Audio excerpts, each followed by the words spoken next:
Part 2 ng Cabrera Climb with pangit na bike. Pagtapos natin umahon ng Cabrera sakay ng pangit kong bike, nandito na tayo sa Ahon Coffee. Pero meron tayong problema. Umaambon na. Siyempre madulas ang kalsada. Nag-aalala na ako paano ako uuwi. At yun na nga, na-flat yung gulong ko. Di nagpalit ako ng interior, okay na. Ang susunod kong naging problema, na-loose thread ko yung isang track nut kaya maluwag na yung gulong sa dropout ko. Umuulan, madulas yung kalsada, walang preno, manipis yung gulong, tapos hindi pa mahigpit yung hub dun sa dropout. No way, Jose! Tinula ko na lang yung bike ko mula Ahon Coffee hanggang Masinag. Hindi ko na din afford mag-book ng Grab kaya nilakad ko na lang.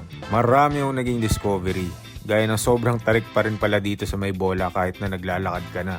May nadaanan akong hardware. Trinay kong manghingi ng nut. Kaso iba pala talaga yung track nut. Hindi siya basta-basta nut na pwede mong ikalso dito sa hubs at dropout. May nadaanan din akong bike shop kaso wala silang parts na pang fixie. So wala na akong no choice. Nung nasa Masinag na ako, pinadyak ko na lang pero alalay lang hanggang umabot ako dito sa Cubao.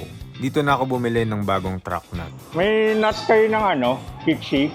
Ayun yung kwento kung paano nakauwi ng ligtas kahit na nagkanda malas-malas. Siguro yung pagka-flat ng gulong at yung pagka-loose thread ng track nut ay parang pahiwatig na din ni Universe na wag nang ipilit ilusong tong bike ng mga araw na yon.